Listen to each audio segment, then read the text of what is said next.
What is going on, awesome peeps? Brent McCluskey here with Electrified Reviews, and today we are reviewing the Rattan LM 500 folding fat tire electric bike with an extra seat for an extra passenger if you so want. It's even got foot pegs. It's pretty sweet. Excited to dive into the specs on this review, but first, of course, let's roll the B-roll.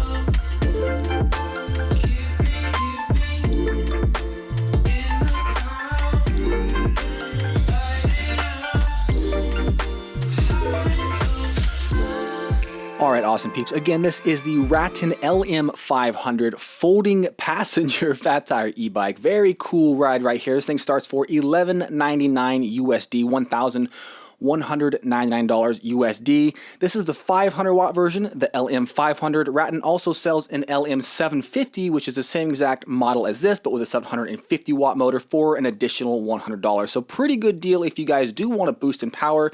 For an extra 100 bucks, you're getting about a 50% power boost, so that's pretty cool.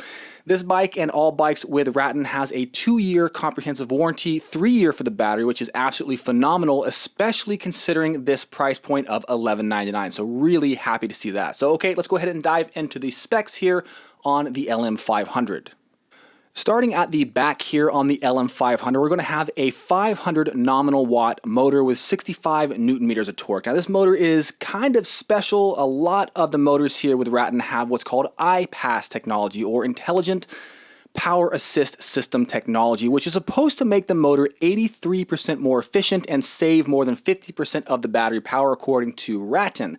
So basically this is going to feed unused kinetic energy back into usable energy into the battery, basically going to extend the range. Now we have not done a full range test on this to deplete it from full charge to zero, but in the testing that we have done, it does appear that this battery does drain slower than the average battery of a comparable size. Now this motor is going to bring this bike up to a top speed of about 28 miles per hour, which you can reach with the throttle on the right hand side or with the cadence sensing pedal assist. Now like we always talk about with cadence sensors, there's going to be some latency from the time that you start and stop pedaling to the time the motor actually activates and deactivates. That's going to be common with all cadence sensors, and if you find that to be a problem with this bike or with any cadence sensor that has a throttle like this that is live from 0 miles per hour, you can just override that cadence sensor by just twisting the throttle even at a dead stop, and that'll get you going immediately. The battery on the LM 500 is going to be a 48 volt, 13 amp hour Silverfish style battery for an estimated max range of 80 miles. Yes, 80 miles, 80. And again, that larger or longer than average range here is going to be due to that IPAS technology. Now, like we always talk about with max range, it's going to depend on a variety of factors. Basically, the best absolute factors you can possibly think of, you know, flat ground, fully pressurized tires, low pedal assist mode, you actually are going to be pedaling, not just using the throttle. That's the max estimated range. Real world range we have found generally is going to be about half of that, maybe about 60%, just depending on how you ride the bike. So just keep that in mind, you know, as you are picking the right bike for you. In order to actually remove this battery from the frame, you do have to take out the seat post, which you can do with a quick release lever. Once the seat post and saddle are out of the bike, then you can pull the battery out and you are good to go. Is that a big deal? Not really, but it does take a few extra seconds to get that battery out because of how those Silverfish style batteries are designed. Also, one last thing I want to say about this battery is that because the battery is going to be on the back of the bike or towards the back, and we also have that motor in the rear wheel, this bike is going to be a little bit back heavy, and that's something that we've found with pretty much every Silverfish style battery. It just makes the bikes a little bit back heavy. That is particularly pronounced with this bike because it does have a pretty powerful, a pretty peppy motor. So you can find yourself wheeling, especially if you are pedaling in a low gear at a low speed. You'll feel it kind of like pop that front end pretty easily. So just kind of, watch out for that as far as just safety stuff goes. For the frame of the Rattan LM 500, it's going to be an aluminum alloy frame with a curb weight of about 64 pounds, which is definitely a little bit heavier than average, but that does make sense given that there's a lot of accessories on this bike. First of all, you got that front suspension, you got the fenders on there, you've got the seat post suspension, you've got that rear seat, you've got the foot pegs. All those little bits kind of add up for another pound here, half pound there, and it does make it a little bit heavier, but not a big deal. A couple things I like about this frame is, first and foremost, it has a dual stage locking mechanism for the folding part on the main tube there. So that means that if it does come undone while you're riding, which it really shouldn't, but let's say it does come undone, that second latching system is going to be like a safety pin. It's going to help prevent the latch from actually opening all the way and letting that frame collapse on you while you're riding, which is of course the last absolute thing that you would want. The locking mechanism on the handlebars, on the other hand, is a single stage locker. We've seen this locking mechanism on quite a few models here from just various companies. And with this particular stem, this folding stem, we definitely advise being careful not to take this on too heavy duty of off-road trails, because that stem can collapse if you're doing big jumps. And then if you have just a lot of like vibration and a lot of like, serious downhill stuff, it can collapse on you. So I would say just to be careful with this thing off-road. Can you take it on light trails, light dirt trails, some gravel? Absolutely, but don't be doing big jumps or anything that might potentially, put the frame at jeopardy, specifically putting those latching points at jeopardy. Last thing about the frame that I really appreciate here is that it does have the two large gussets to add support and strength to the frame. That top gusset is also a great place to put your hand and acts as a handle, so you can pick up the bike right from that gusset on the top of the frame there, and it's easy to kind of move it around while it's in the unfolded configuration. So we mentioned the suspension here. This does have front suspension. It's a no-name suspension with about 60 millimeters of travel. Spring suspension does its job perfectly well. It's pretty much designed to smooth out bumps on the road, maybe some, like I was saying, some light dirt trails, not really meant for heavy-duty use. So again, this is not a jumper. This is not a BMX bike, so just keep that in mind. We also do have a seat post suspension, which personally I just absolutely love those. They really make the ride more enjoyable. The seat post suspension has about 30 millimeters of travel or so, and again, just like the front suspension, what you're really going to notice with this is it just smooths out bumpy roads, right? It's going to make the rides just comfy, more enjoyable for longer distance treks, which you probably are going to be going on with this bike because you are going to have that massive range of about 80 miles or so with that IPAS technology. And for the derailleur on the LM500, we're going to have a 7-speed Shimano tourney with a SIS index thumb shifter on the right-hand side of the handlebars. Now, like we talked about before, the SIS index thumb shifter is not really our favorite shifter just because you have to really reposition your hand in order to access that. But the reality is that with a motor that's 500 watts or more, you're really not going to be shifting gears that much. Full confession here, during the testing of this bike, we kept it in 7th gear pretty much the entire time and just used that throttle to get us up to speed and then started pedaling. When you have the 500 watt motors and above, it just makes it not that big of a deal. For braking, we're going to have Tektro mechanical disc brakes, 180 millimeter rotors in the front and the rear, plenty of stopping power on these brakes. They also have motor inhibitors built in, which is fantastic, especially for a bike that has this high of a top speed, 28 plus miles per hour, and especially for a bike that has a cadence sensor like this, because like we talked about, those cadence sensors have some latency. So what's great about the motor inhibitors is they instantly cut power to the motor whenever you depress the brake lever. So you're never going to be fighting against the motor, and it's going to ensure that you have the shortest possible stopping distance, an excellent safety feature. The LM500 also has integrated lighting systems, which is fantastic. We've got the headlight and the tail light integrated right into the electronics, so you can activate and deactivate them right from the control center. The headlight is relatively bright, not super bright, and the tail light, same thing, is kind of bright. Basically, they're going to help increase your visibility and increase your safety so that oncoming traffic can see you more easily. If you guys do plan on riding this at night, I would definitely recommend getting an aftermarket headlight or helmet light, something that's about 2,000 lumens or more, so that you have plenty of light spilling out onto the road or your trail, whatever, just so you can see where you're going at those high speeds. The 4-inch fat tires on the LM500 are also great. They just add an extra little bit of suspension qualities to the ride. The massive air volume inside those tires acts as kind of like a third suspension. You got the front suspension, the seat post suspension, and the fat tires, which is nice because it just helps to smooth out the ride just a little bit more. Folding the LM500 is really pretty easy and only takes a few seconds, maybe 15-30 seconds or so, to fold and unfold. It's a two-step process. You're going to first want to unlatch the latching mechanism on the main frame.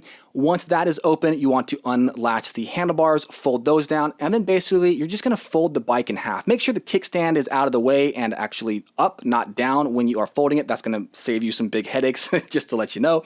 Once you do have this bike folded, it does have a metal bracket on the bottom of the bike, which lets it rest on that bracket instead of just on the front chainring.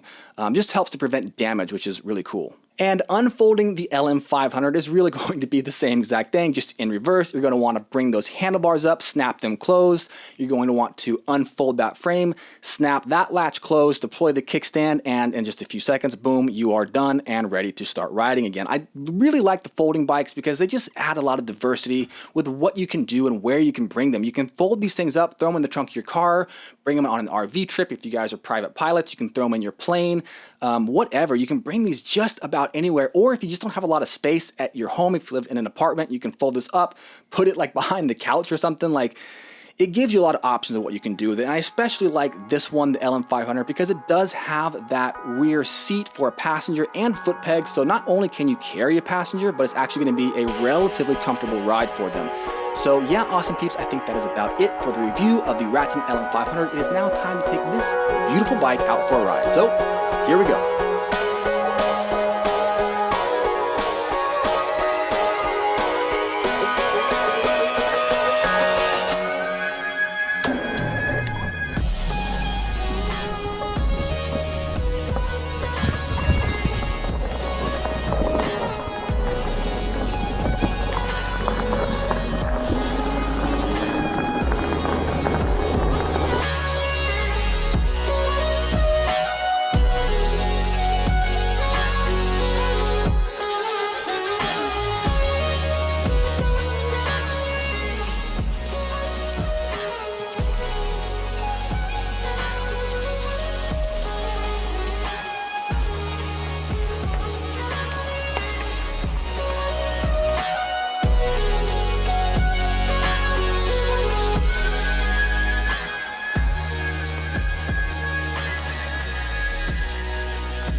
All right, awesome peeps, that is it for the review of the Rattan LM500 folding fat tire e-bike right here. Again, remember this thing does come in two versions, the LM500 with the 500 watt motor and the LM750 with the 750 watt motor. LM500 starts for $11.99 USD, and then the 750 just has it's like $100 more. So it's like $100 for an extra 250 watts of power. I think it's a pretty good deal. I would advise you guys to probably opt for that extra bump of power just for another $100, like it seems worth it to me. But look, awesome peeps, I hope you enjoyed this review of the Rattan LM 500. If you guys aren't already, please feel free to join us on our Discord. It's just kind of a cool place to chat and hang out. It's easier to talk about some of the older reviews, especially if you guys have questions on like maybe a bike or a scooter or something that we reviewed a year ago. Sometimes it's easier just to hop on the Discord, chat with me or some of the other folks that are on there. It's a cool place. Also, if you guys are on Instagram, Twitter, Facebook, all that fun stuff, TikTok, if you do want to follow us there, feel free. We've got the accounts. I'll go ahead and leave the links below in the descriptions. But thank you again for watching. I hope you guys are having a fantastic day, and I'll catch you guys next time. Peace.